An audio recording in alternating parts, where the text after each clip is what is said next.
ओम नमो भगवते वासुदेवाय। 7वां अध्याय प्रहलाद जी द्वारा माता के गर्भ में प्राप्त हुए नारद जी के उपदेश का वर्णन। नारद जी कहते हैं, युधिष्ठिर, जब दैत्य बालकों ने इस प्रकार प्रश्न किया तब भगवान के परम प्रेमी भक्त प्रहलाद जी को मेरी बात का स्मरण हो आया। कुछ मुस्कुराते हुए उन्होंने उनसे कहा। प्रहलाद जी ने कहा, जब हमारे पिताजी तपस्या करने के लिए मंदराचल पर्वत पर चले गए तब इंद्रादि देवताओं ने दानवों से युद्ध करने का बहुत बड़ा उद्योग किया। वे इस प्रकार कहने लगे कि जैसे चींटियां सांप को चाट जाती हैं, वैसे ही लोगों को सताने वाले पापी हिरण्यकश्यपु को उसका पाप ही खा गया। जब दैत्य सेनापतियों को देवताओं की भारी तैयारी का पता चला तब उनका साहस जाता रहा। वे उनका सामना नहीं कर सके। मार खाकर स्त्री, पुत्र, मित्र, गुरुजन, महल, पशु और साज सामान की कुछ भी चिंता न करके वे अपने प्राण बचाने के लिए बड़ी जल्दी में सबके सब इधर उधर भाग गए। अपनी जीत चाहने वाले देवताओं ने राजमहल में लूट खसोट मचा दी। यहाँ तक कि इंद्र ने राजरानी मेरी माता क्यादु को भी बंदी बना लिया। मेरी माँ भय से घबराकर कुर्री पक्षी की भांति रो रही थी और इंद्र उसे बलात् लिए जा रहे थे। दैववश देवर्षि नारद उधर आ निकले और उन्होंने मार्ग में मेरी माँ को देख लिया। उन्होंने कहा, देवराज, यह निरपराध है, इसे ले जाना उचित नहीं। माँ भाग, इस सती साध्वी पर नारी का तिरस्कार मत करो, इसे तुरंत छोड़ दो, तुरंत छोड़ दो। इंद्र ने कहा, इसके पेट में देवद्रोही हिरण्यकशिपु का अत्यंत प्रभावशाली वीर्य है। प्रसव पर्यंत यह मेरे पास रहे। बालक हो जाने पर उसे मारकर मैं इसे छोड़ दूंगा। नारद जी ने कहा, इसके गर्भ में भगवान का साक्षात परम प्रेमी भक्त और सेवक अत्यंत बली और निष्पाप महात्मा है। तुम में उसको मारने की शक्ति नहीं है। देवर्षि नारद की यह बात सुनकर उसका सम्मान करते हुए इंद्र ने मेरी माता को छोड़ दिया और फिर इसके गर्भ में भगवत भक्त है, इस भाव से उन्होंने मेरी माता की प्रदक्षिणा की तथा अपने लोक में चले गए। इसके बाद देवर्षि नारद जी मेरी माता को अपने आश्रम पर लिवा गए और उसे समझा बुझाकर कहा कि बेटी, जब तक तुम्हारा पति तपस्या करके लौटे तब तक तुम यहीं रहो। जो आज्ञा कहकर वह निर्भयता से देवर्षि नारद के आश्रम पर ही रहने लगी और तब तक रही जब तक मेरे पिता घोर तपस्या से लौट कर नहीं आए। मेरी गर्भवती माता मुझ गर्भस्थ शिशु की मंगल कामना से और इच्छित समय पर अर्थात मेरे पिता के लौटने के बाद संतान उत्पन्न करने की कामना से बड़े प्रेम तथा भक्ति के साथ नारद जी की सेवा शुश्रूषा करती रही। देवर्षि नारद जी बड़े दयालु और सर्वसमर्थ हैं। उन्होंने मेरी माँ को भागवत धर्म का रहस्य और विशुद्ध ज्ञान दोनों का उपदेश किया। उपदेश करते समय उनकी दृष्टि मुझ पर भी थी। बहुत समय बीत जाने के कारण और स्त्री होने के कारण भी मेरी माता को तथा अब उस ज्ञान की स्मृति भी नहीं रही, परंतु देवऋषि की विशेष कृपा होने के कारण मुझे उसकी विस्मृति नहीं हुई। यदि तुम लोग मेरी इस बात पर श्रद्धा करो तो तुम्हें भी वह ज्ञान हो सकता है, क्योंकि श्रद्धा से स्त्री और बालकों की बुद्धि भी मेरे ही समान शुद्ध हो सकती है। जैसे ईश्वर मूर्ति काल की प्रेरणा से वृक्षों के फल लगते, ठहरते, बढ़ते, पकते, क्षीण होते और नष्ट हो जाते हैं, वैसे ही जन्म, अस्तित्व की अनुभूति, वृद्धि, परिणाम, क्षय और विनाश, ये 6 भाव विकार शरीर में ही देखे जाते हैं। आत्मा से इनका कोई संबंध नहीं है। आत्मा नित्य, अविनाशी, शुद्ध, एक क्षेत्रज्ञ, आश्रय, निर्विकार, स्वयं प्रकाश, सबका कारण, व्यापक, असंग तथा आवरण रहित है। ये 12 आत्मा के उत्कृष्ट लक्षण हैं। इनके द्वारा आत्म तत्व को जानने वाले पुरुष को चाहिए कि शरीर आदि में अज्ञान के कारण जो मैं और मेरे का झूठा भाव हो रहा है उसे छोड़ दे। जिस प्रकार स्वर्ण की खानों में पत्थर में मिले हुए स्वर्ण को उसके निकालने की विधि जानने वाला स्वर्णकार उन विधियों से उसे प्राप्त कर लेता है, वैसे ही अध्यात्म तत्व को जानने वाला पुरुष आत्म प्राप्ति के उपायों द्वारा अपने शरीर रूप क्षेत्र में ही ब्रह्मपद का साक्षात्कार कर लेता है। आचार्यों ने मूल प्रकृति, महतत्व, अहंकार और पंचतन मात्राएं, इन 8 तत्वों को प्रकृति बतलाया है।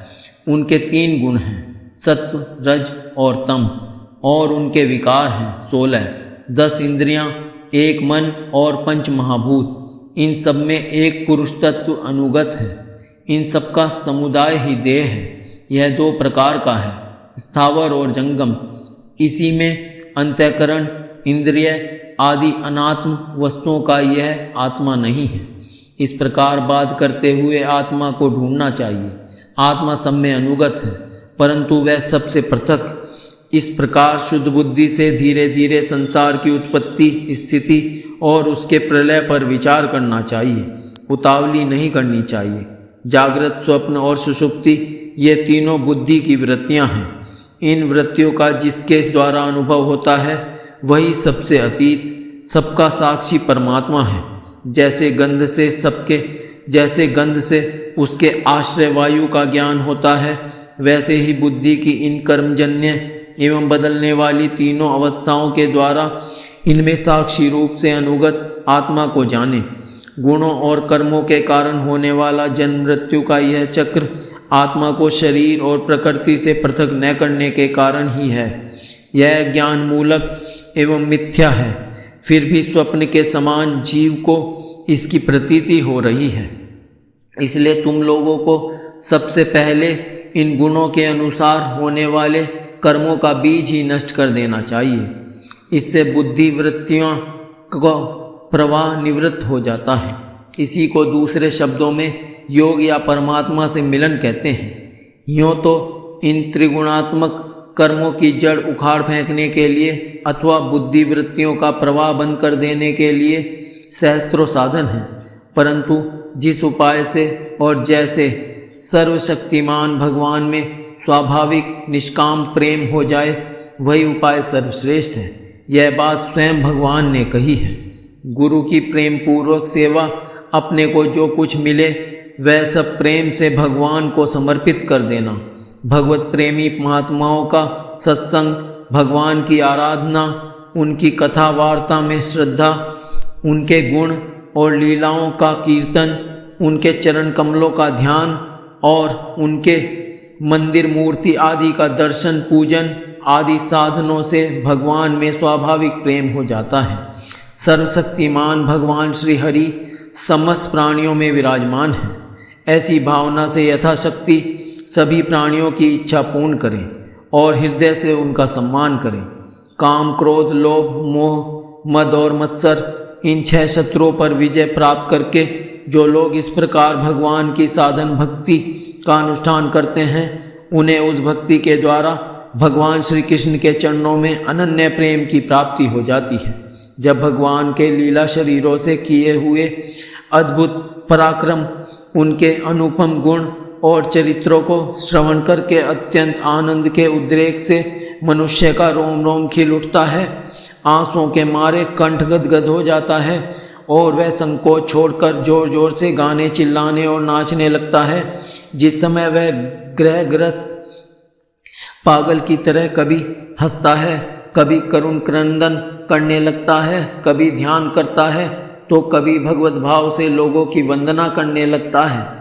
जब वह भगवान में ही तन्मय हो जाता है, बार बार लंबी लंबी सांसें खींचता है और संकोच छोड़कर हरे जगतपते नारायण कहकर पुकारने लगता है, तब भक्ति योग के महान प्रभाव से उसके सारे बंधन कट जाते हैं और भगवत भाव की भावना करते करते उसका हृदय भी तदाकार भगवन्मय हो जाता है। उस समय उसके जन्म मृत्यु के बीजों का खजाना ही जल जाता है और वह पुरुष श्री भगवान को प्राप्त कर लेता है। इस अशुभ संसार के दलदल में फंसकर अशुभ में हो जाने वाले जीव के लिए भगवान की यह प्राप्ति संसार के चक्कर को मिटा देने वाली है। इसी वस्तु को कोई विद्वान ब्रह्म और कोई निर्वाण सुख के रूप में पहचानते हैं। इसलिए मित्रों, तुम लोग अपने अपने हृदय में हृदयेश्वर भगवान का भजन करो। असुर कुमारों, अपने हृदय में ही आकाश के समान नित्य विराजमान भगवान का भजन करने में कौन सा विशेष परिश्रम है।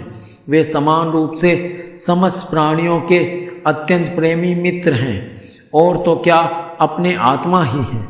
उनको छोड़कर भोग सामग्री इकट्ठी करने के लिए भटकना राम राम कितनी मूर्खता है।